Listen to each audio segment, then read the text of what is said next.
주시는 이 말씀 가지고 너희도 마음을 넓히라 하는 이 말씀으로 우리 오늘 저녁 은혜의 시간을 갖기를 원합니다.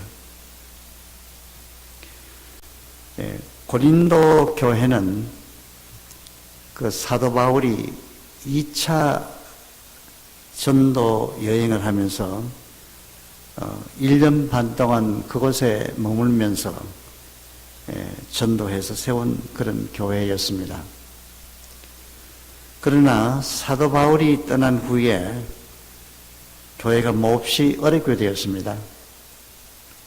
그 교회에 아볼로파라는 그런 파가 있었고, 또 게바, 소위 바울이라고 하는 바울파가 있었고, 그리고 또 이제 바울파, 그리고 또 그리스도의 파라, 이렇게 파당이 생김으로 인해서 그 교회가 굉장히 분쟁이 많은 교회로 나타나고 있습니다. 그러다가 반바울적인 그 유대주의자가 굉장히 득세해서 이들이 또 한 교만하기 시작해서 결국은 그 사도 바울을 반대하고 교회가 더욱더 혼란해지게 되었습니다. 그래서 바울은 그의 제자 디모데를 파송해서 그 문제를 수습하기 위해서 애썼지만은 별로 성과가 없었습니다.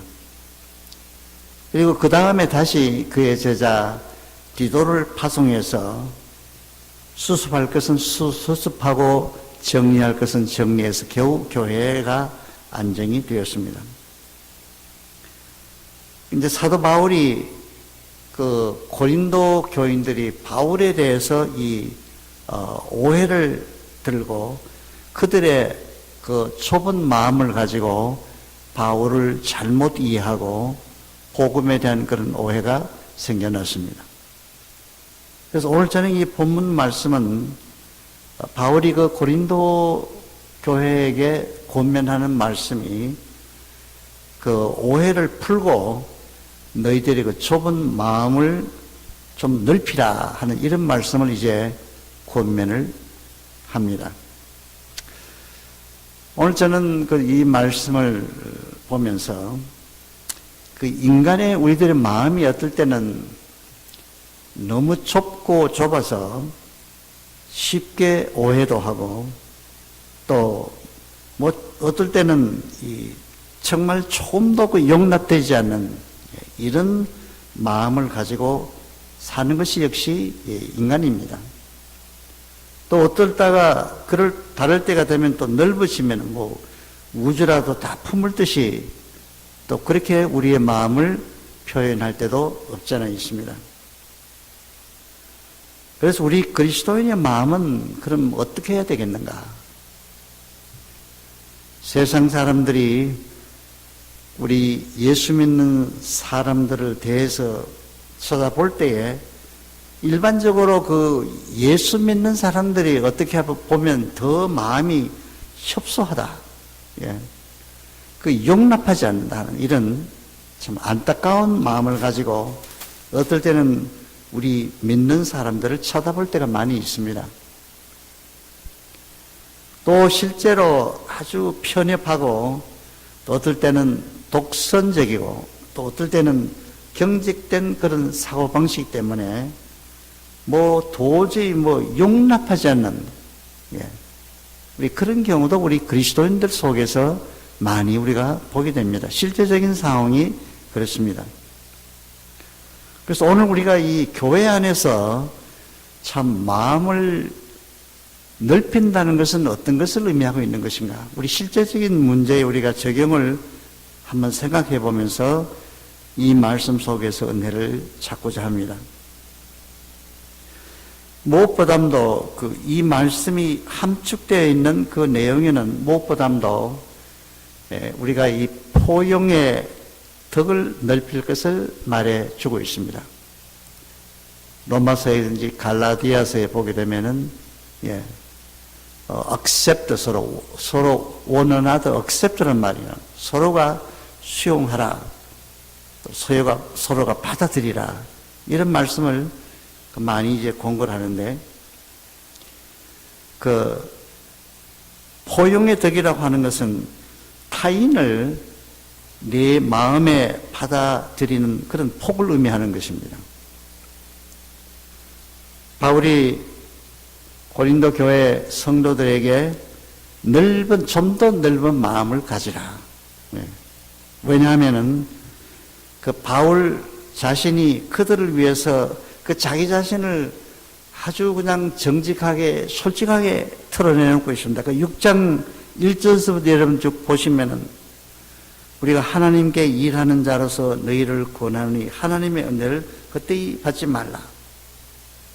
3절에 이 직분이 비방을 받지 않게 하려고 무엇이든지 아무에게도 거리끼지 않게 하고 오직 모든 일에 하나님의 일꾼으로 자천하여 많이 견디는 것과 환난과 궁핍과 고난과 매맞음과 갇힘과 또 먹지 못한 가운데서도 깨끗함과 지식과 오래 참음과 자비함과 성령의 감화와 거짓이 없는 사랑과 진리의 말씀과 하나님의 능력으로 위의 무기를 좌우에 가지고 영광과 욕됨으로 그러했으니 악한 이름과 아름다운 이름으로 그러했느냐?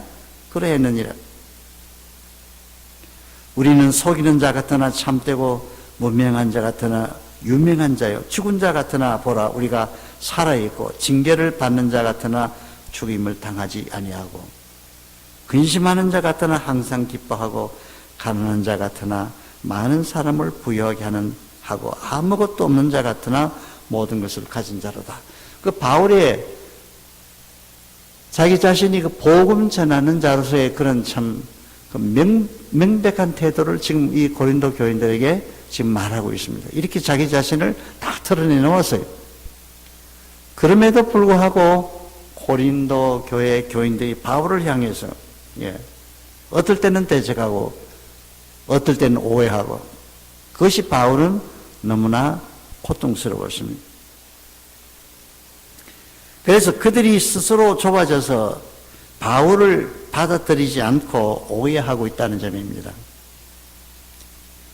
자, 그럼 우리가 이럴 경우에 어떻게 볼 수 있느냐? 마음이 스스로 좁아졌다. 마음이 좁아졌어요. 마음이 좁아지면은 쉽게 오해가 생겨지고 또 그를 오해할 만한 그런 처지가 많이 생겨나게 됩니다. 오해하고 곡해하기 쉽게 되고 여기 이제 이 포용심이라고 하는 것은 좀 더 이 관용과 같은 의미로 비록 내게 좀 잘못된 사람이라 할지라도 중요한 것은 그가 회개하고 용서를 구하면 받아들이라는 것입니다.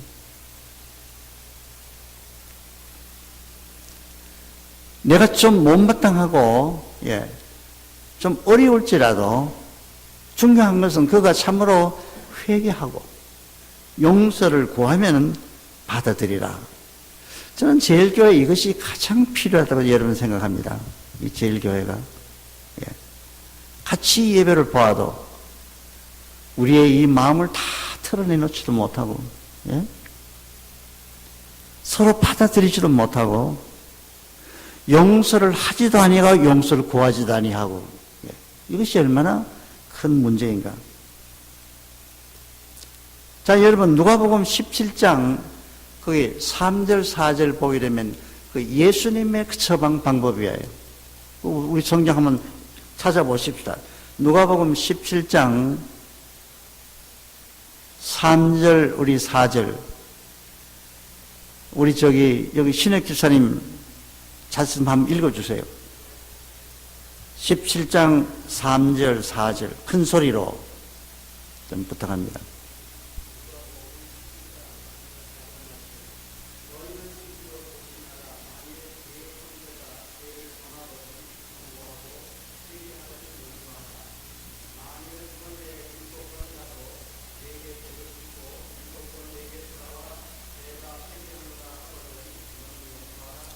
감사합니다. 그 예수님의 방법이에요. 형제가 하루에 7번 실수하고 죄를 지었다. 그리고 처음에는 경고하지만은 그러나 그가 와서 회개하면 예수님께서 뭐라고 말씀하셨어요? 용서해야 된다. 중요한 건 우리가 회개와 용서인데, 근데 이상하게도 우리가 이 교회 생활 이것이 잘 안 돼요, 여러분. 한번 미워하면 영원히 미워하게 되고, 또 전혀 용서하려고 생각지도 아니하고 용서를 구하지 않는 것입니다. 죄 짓고 돌아와서 하루 7번이라도 회개하거든 그를 용서하라. 뭐 다른 데 우리 찾아갈 거 없어요. 다른 상담사에게 갈 것도 없고 다른 목사에게 갈 것도 없어요. 여러분, 예수님을 소중히 생각하면 이 말씀을 우리가 기억해야 됩니다. 그런데 우리가 죄는 우리가 미워해야 됩니다. 그렇죠? 죄는 죄이기 때문에. 그러나 우리가 죄 지은 그 사람까지 포함해서 우리가 미워하는 것은 예수님의 태도는 아니라고 하는 것입니다. 죄는 미워하더라도 그 사람에게 회개할 기회가 있도록 그를 위해서 기도하고, 또 그가 회개하면 우리가 7번이라도, 하루에 7번이라도 그 용서해야 된다. 이것이 예수님의 태도요, 또 예수님을 따르는 우리 제자들의 그런 삶이어야 한다고 하는 것입니다. 그래서 여기는 우리가 그 예수님께서 뭐 죄를 관용하라 그런 뜻이 아니라, 처음에는 경고하기도 하고 그 다음에는 회개하게 되면은 예수님께서는 그것을 용납하라. 근데 오늘날 이 교회에는 이것이 용납이 안 돼요, 여러분. 참 많은 목회자의 고민이 그것이고, 아마 우리 장로님들 고민이 그것일 것이고, 모든 교회에 나오는 분들 고민이 그걸 것입니다. 이것이 되어야만 우리가 화목이 되는 것이에요, 교회가. 뭐 말로 그저 우리가 사랑으로 하나하나, 여러분, 그게 되질 않아요. 아무리 그런 말로 우리가 그렇게 하나 하더라도. 포용심이 없게 되면 여러분, 관용을 모르는 것입니다. 또 하나 우리 예를 보면 구약성경의 요나서를 우리가 보게 되는데, 그 요나는 어떤 포용이 없느냐 하면은, 하나님은 꼭 이스라엘만의 하나님이어야 한다, 이것이에요. 전도를 해도 그 이스라엘에게만 전도를 해야 되고, 그 이웃 니느웨, 이스라엘의 원수 나라는 거기는 전도할 필요가 없다고 하는 사람인 것입니다. 40일이 지나면 이제 성이 무너진다는 그런 경고에도 불구하고 요나는 결과적으로 니느웨로 가지 아니하고 그 피해서 그 다시스로 가는 배를 타고 말았습니다. 그러나 하나님의 방법은 여러분, 그 요나를 통해서 그 니느웨를 회복시키기를 원하시는 것입니다. 40일 동안 짐승들도 사람들도 다 베옷을 입고 회개할 때 하나님께서는 그 니느웨 성을 구원하셨습니다. 요나 자신은 그걸 용서가 안 되는 것입니다. 그것이 안 되고, 심지어 말하자면 이와 같은 마음은 여러분, 설교를 하는 이 목회자도 똑같은 현상이에요. 전도자도 똑같은 그런 마음이 있어요. 시기하는 마음.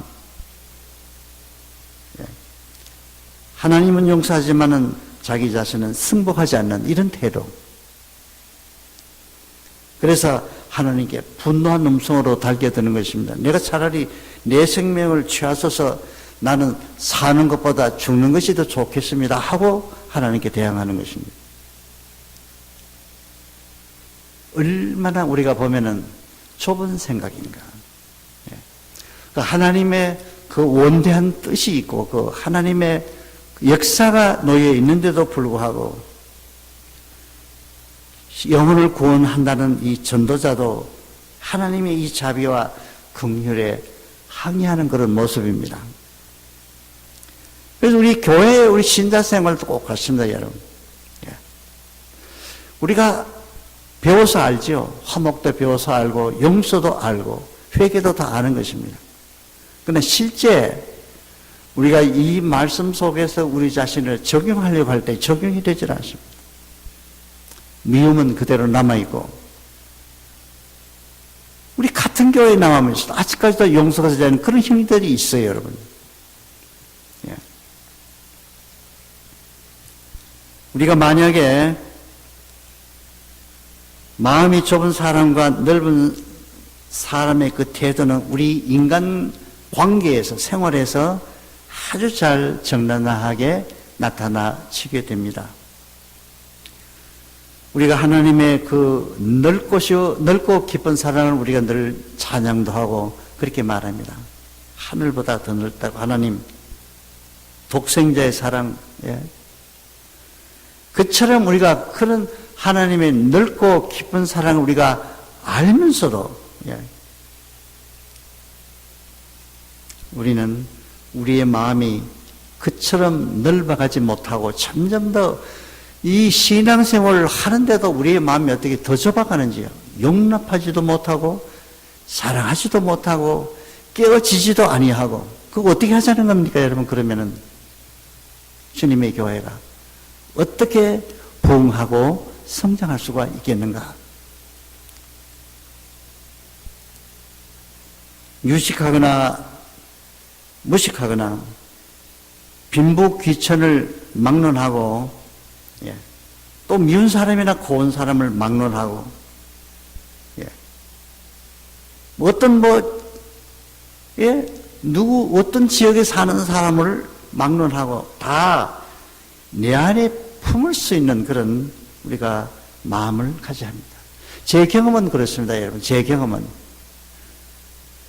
제가 한국에서도 그랬고 여기 와서도 그랬고 목회할 때도 그래요. 좀 저런 사람 좀 교회에서 없었으면 좋겠다.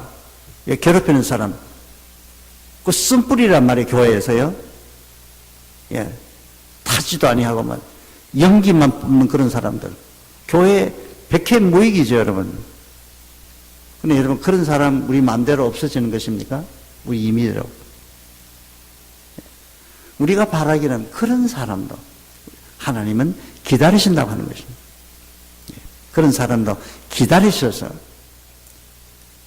탕자가 그 아버지 집을 찾아가는 것처럼 그런 사람에게도 어떤 때에 기회가 있어서 하나님께로 돌아오는 그것을 기다리는 그 하나님의 인들을 우리가 볼 줄 알아야 되는 것입니다.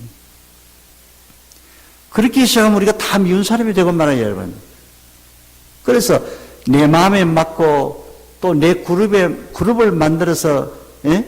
나와 동의하고 내 비율을 맞춰주는 사람만 모이면 그것이 무슨 의미가 있어요, 교회에서는. 교회는 그걸 원하는 것이 아닌 것입니다.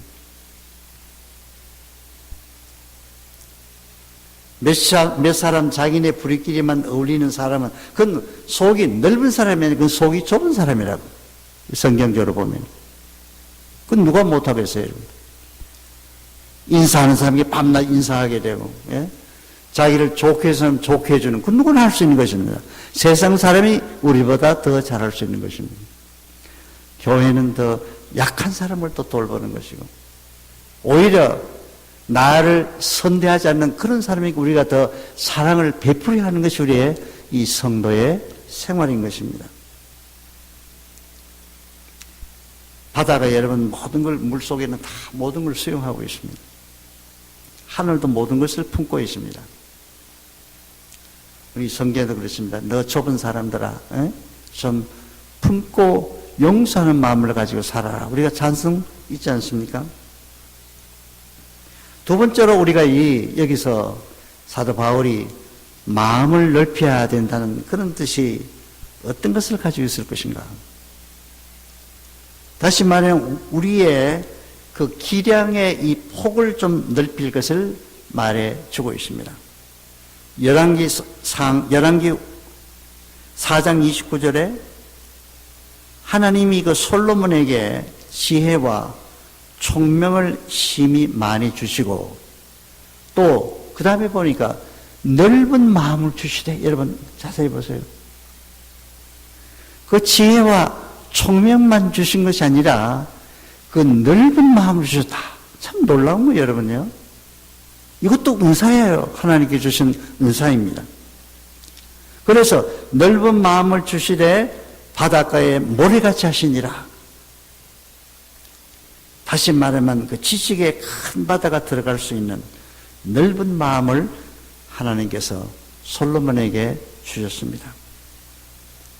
여러분, 이것 때문에 솔로몬이 그 덕과 재능을 가지고 그 포용심이 많은 그런 왕이 되었습니다. 아무리 여러분 그 포용심이 많은 사람이라 할지라도 그 기량의 이 폭이 함께하지 않으면 적당한 것은 편성에 불과하고 만 것입니다. 우리가 축구 선수 말이죠. 공을 아무리 잘한다 할지라도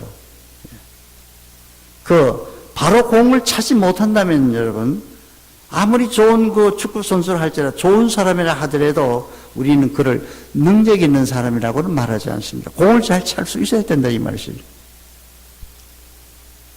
우리 예수 믿는 사람의 특기가 뭐여야 할 것인가? 넓은 마음을 가지고 이렇게 아량을 가지고 베풀 수 있는 그런 사람. 그리고 우리가 사람을 평가할 때 그 사람의 넓이를 관용하다, 이거 하나만 가지고 우리가 그 사람을 평가할 수도 없습니다. 온갖 덕과 재능을 갖춘 넓은 마음, 곧 그의 그릇됨. 우리 그릇이라고 그러죠. 그 사람의 그릇. 그 사람이 어떤 사람이냐. 자라난 배경도 중요하고, 교육도 중요하고, 환경도 중요하고, 다 중요하지만 그 사람의 됨됨이, 사람됨, 인격적인 거, 참 그리스도인다움. 이것이 우리 합해서 우리가 말할 때, 참 그분은 믿을만하다. 우리가 정말 신자다운 삶을 살고 있는 사람이다. 우리 그렇게 평가할 수가 있는 것입니다. 이런 면에서 볼 때 이 솔로몬은 비록 어린 나이에 왕으로 등극했지만 그 백성들을 여러분 덕과 지혜로 참 다스릴 수 있는 그 기량의 이런 폭이 하나님께로 받은 은사가 거기에 있어서 말씀드리면 넓은 마음을 주시되, 그래서 그 넓은 마음을 찾기 위해서 온 세계에 그 지혜 있는 사람들이 예물을 가지고 솔로몬을 찾아봤던 걸 우리가 성경에서 알 수가 있습니다. 수많은 백성들의 송사를 어긋남 없이 처리하였고 3,000이나 되는 그런 자문을 썼어요. 1,005시를 썼고 그 장엄한 그 솔로몬 성전 여러분, 그걸 건축해서 하나님께 드릴 수가 있었습니다. 사도 바울은 여기 보니까 그 마음이 좁은 유대주의자라는 그런 오해를 받았어요. 그러나 우리가 성경에 보게 되면 사도 바울은 그 편협한 그런 사도가 아니었습니다. 이방인의 사도로서 온갖 오늘 보니까 6장 우리 읽은 대로 온갖 고통과 조롱과 박해와 위험 중에서도 그 세계를 향한 그런 참 신앙심을 불태웠습니다. 바울의 크고도 넓은 그 스케일, 우리가 참 바울 연구하면 굉장히 바울은 위대한 사상을 품었습니다. 그 기량의 그 폭이라고 하는 것입니다. 좀 나는 우리 제일 교회 교인들도 너무 우리가 이렇게 내려고하게 좁게만 생각하지 말고 밤낮 그것 좀 우리가 다투다가 교회가 한 세상 다 갑니다, 여러분. 한 세상 다 가요, 여러분. 우리 라이프가 그렇게 잃어버리고 사라져가는 것입니다. 우리가 그렇게 살고 있습니까, 여러분요? 저는 가끔 그런 얘기를 합니다. 우리 장로님들 교회를 섬길 때 좀 기쁜 마음으로 교회를 섬기게 해드리자. 그런 법을 놔야 된다고 생각하는 거예요. 직분자도 마찬가지입니다. 그 법에 묶여가지고 기분이 나쁘고 교회를 안 나오고 그냥 왜 우리가 이런 구조를 만들어서 계속 시험에 들고, 왜 우리가 우리 43년 동안 역사를 가지면서 이보다도 더 훨씬 더 나은 길로 우리가 폭을 높여갈 수 있는 그런 교회임에도 불구하고 그런 은사가 우리 각자에게 있음에도 불구하고 우리는 무엇 때문에 지금 시간을 허비하고 있는가, 이런 생각을 해봅니다. 사도 바울은 세계를 향해서 도전할 수 있는 굳센 신앙과 그리고 그는 훌륭한 학문, 불같은 열정, 고상한 인격이 구비되어 있는 넓은 마음이 그에게 있었습니다. 유대뿐만이 아니에요. 로마까지 있죠. 스페인까지. 그러면 그 유대인만 아니라 전 세계를 품고 참 하나님께 기도하는 그런 사도였습니다. 질그릇 속에 보배가 담겼다고 성경은 말합니다.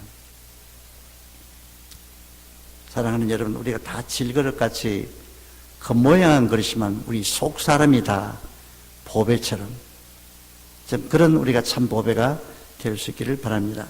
마지막 한 가지로 이 넓은 마음을 갖는다 하는 거기엔 또한 우리의 넓은 그런 포부라 그럴까요? 우리의 드림, 우리의 꿈이 거기에 또한 담겨 있습니다. 자, 시편 119편 32절에 누가 한번 읽어주시겠어요? 우리 저기 정택일 목사님 한번 읽어주시겠어요? 시편 119편 32절 한번 다 보세요. 제 말이 아닙니다.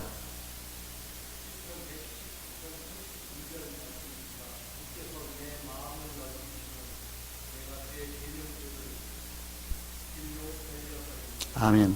예. 그 주께서 내 마음을 넓히시면 거기 보니까 내가 계명의 길로 달려갈 수 있다. 예. 그런 말 여러분 와 닿질 않죠. 예. 뭐 보통 우리가 말씀만 이해하기 때문에 마음을 넓혀주니까 내가 계명의 길로 찾아가게 됐다. 오늘 우리 시편 119편 32절입니다. 왜냐하면 이 좁은 마음을 가지고는 정말로 주의 뜻을 보지도 못하고 주의 세계를 볼 수가 없어요. 그 영원한 세계를 바라볼 수가 없는 것입니다. 넓은 시야로 우리가 하나님께서 우리의 영의 눈을 뜨게 해주면은 영의 모든 것을 볼 수가 있다 이 말, 영의 사물을. 좁은 마음은 이 성경 말씀을 또 잘 받아들이지도 못합니다. 언제나 왜? 자기 중심되기 때문에. 내가 보는 그것만 언제나 그 속에 머뭇거리기 때문에. 하나님을 중심하는 것이 보이질 않아요. 하나님께서 영원한 그런 세계를 참 넓은 마음을 보여줄 때 하늘의 천상의 세계도 볼 수가 있고 우리가 보지 못하던 그런 것들을 우리가 영안으로 참 볼 수가 있게 됩니다. 나 자기대로 행하고 살고 또 내 마음대로 해석하고 내 마음대로 기분 나면 좋고 기분 나지 않으면 슬프고 우리가 이런 삶 속에서 우리가 좁게 살다가 참 이렇게 우리의 마음이 창이 열려지고 또 이 불신의 이 내 마음이 그 아주 이 믿음의 창이 열려질 때 여러분 그 진리의 세계, 영원한 세계 이런 것을 우리가 살필 수가 있다고 하는 것입니다. 주의 계명이 얼마나 오묘하고 광대한지 또 하나님의 말씀으로 권능으로 창조한 이 세계가 얼마나 위대하고 큰지를 절로 우리가 그 말씀에 접하게 될 때 우리는 그런 믿음의 신앙을 고백하게 됩니다. 그래서 우리가 이 눈앞의 현실, 현실에 몰두해서 우리가 정신없이 우리가 살고 우리의 정신을 빼앗기게 되면 우리의 영은 점점 우리가 눈이 멀어 들어가는 것입니다. 영적 안목이 좁아지는 것입니다. 오늘 우리 현대인들이 지혜롭다, 과학을 우리가 빌어서 우리는 좋은 세계에 살고는 있지만은 그러나 바로 이런 삶이 바로 우리는 소시민적인 아주 천국 시민의 삶이 아니라고 하는 것입니다. 누가복음에 나오는 어리석은 부자처럼 눈앞에 그 현실만을 보는 것. 야고보서에 보게 되면 그 어디에 가서 장사해서 그 일을 볼 수 있는 그런 국민화하는 것. 이것이 우리 현세 세계에서 우리가 사는 삶의 욕망인 것입니다. 그러나 구약의 요셉은 영혼이 통하는 큰 꿈을 가지고, 그런 참 애굽에서 살았습니다. 하늘나라를 향한 꿈, 하나님의 뜻을 이루는 그런 그 비전 말이죠. 높은 그런 이상. 다니엘도 여러분, 예루살렘을 향해서 창문을 열어놓고 하루 3번씩이나 기도했습니다. 그 하나님의 그 뜻을 헤아리고 하나님의 영광을 보면서 다니엘은 그렇게 살았습니다. 비록 이방에 나아갔어, 바벨론에 갔어도. 그래서 우리가 새로운 목사님 오시면은 저는 그렇게 권했습니다. 제가 앞으로 정말 새벽기도 목사님 좀 하실 수 있겠냐고 물어봤어요. 그 새벽을 깨우는 신앙, 우리의 등불이요, 우리의 촛불입니다, 여러분. 일어나는 거 힘들죠, 여러분. 피곤하죠. 그러나 그 이 생활이 익숙해지면은 그야말로 참 가벼운 발걸음이 될 수가 있고 모든 것을 하나님께 맡길 수가 있고. 저는 우리 성도님들 지난 고난 주간에 한 번도 빠지지 않고 우리 권사님도 오시고 참 제 마음이 너무나 기뻤어요. 우리 교회가 참 하늘 문을 열기 위해서는 미래를 향한 그런 우리가 열린 창을 위해서는 교우 성도들이 그저 기도해야 된다. 하늘 창문을 열기 위해서는 다니엘처럼 그런 우리가 생각을 가지고 있습니다. 사랑하는 여러분, 하나님께서 그 넓은 마음도 주시는 은사입니다. 너무 우리가 좁게 사지 마십시다. 우리의 남은 생애를 헤아려 보세요. 얼마나 우리가 더 선을 행할 수 있을 것인가? 얼마나 우리가 주의 영광을 위해 살 수 있을 것인가? 우린 교회를 떠나면 살 수 없어요, 여러분요. 물을 떠는 고기가 살 수 없는 것처럼 방황하고 외롭고 괴로운 것입니다. 신앙생활을 하다가 교회를 등지면 그것처럼 괴로운 것이 없는 것입니다. 그렇기 때문에 여러분, 이 주님의 전에 나와서 우리가 기쁘게 예배할 수 있고 참 형제를 사랑할 수 있고 보면 또 보고 싶고 왜 이런 마음 하나님께서 우리에게 주셨는데 그런 마음 다 어디다 날려버리고 우리가 기쁨이 없는 봉사 마지 못해서 그냥 우리의 삶이 이렇게 연결된다면 이거 정말 부끄러운 생활입니다. 우리가 하나님 앞에 우리의 잘못된 부분은 참 겸손하게 회개하고 또 우리 형제들의 부족한 허물이 있으면 그것도 우리가 참 서로 화평을 가지고 용서하고 그렇게 해야 우리가 이 예배가 하나님의 받으실 만한 그런 우리가 산제사가 될 수 있다. 우리 교회의 그것이 축복을 가져올 수 있는 비결입니다. 뭐 다른 거 없어요. 여러분 그렇게 한번 해보세요. 교인들이 그냥 나올 겁니다. 지금 안 나오던 교인들도 나올 거고 새 교인들도 나오려고 저는 믿어요. 우리가 할 일은 하지 아니하고 뭐 여러분 엉뚱한 거 구하는 거 그것이 옳은 구함이 아니라고 저는 생각을 합니다.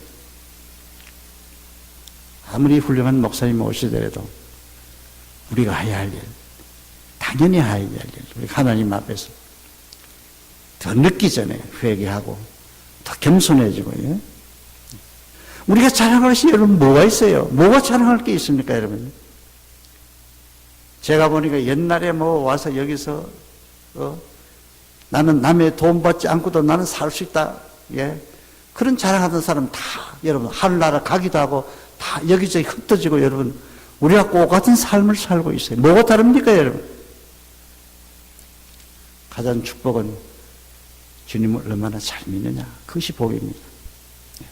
우리의 자손들도 이 땅에서 그런 복을 누리고 올 수 있도록 열심히 기도하고 우리 부모들이 그런 믿음을 보여주면서 사는 것.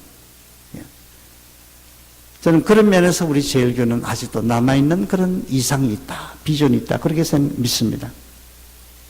새 목사님이 오셔서 참 여러분들 새벽기도 훈련시키고 성경 말씀도 바로 가르치고 말이에요. 이것은 말씀에 이것은 아니다는 건 아니라고 말하고 우리 하나님의 말씀에 우리가 모든 걸 무릅쓰고라도 우리가 포기할 건 포기해야 되는 것이에요. 내 주장도 내 생각도 이건 다 겸손을 내려놓고 말씀 앞에서 우리가 겸손을 쓸 줄 아는 이것이 지도를 받는 것이고 지도하는 사람의 입장인 것입니다. 복음 전하는 자와 복음을 수행하는 자세입니다. 우리 이런 자세로 우리 앞으로 있을 공동회도 있습니다만은 우리 자신이 하나님 앞에 내어놓고 하나님 우리에게 더 용납할 수 있는 마음, 더 사랑할 수 있는 마음, 솔로몬에게 준 것처럼 시편 119편에서 준 것처럼 넓은 마음을 주셔서 더욱더 사랑하고 더욱더 주님의 몸된 교회를 헌신하고 봉사할 수 있도록 기도할 수 있기를 바라겠습니다.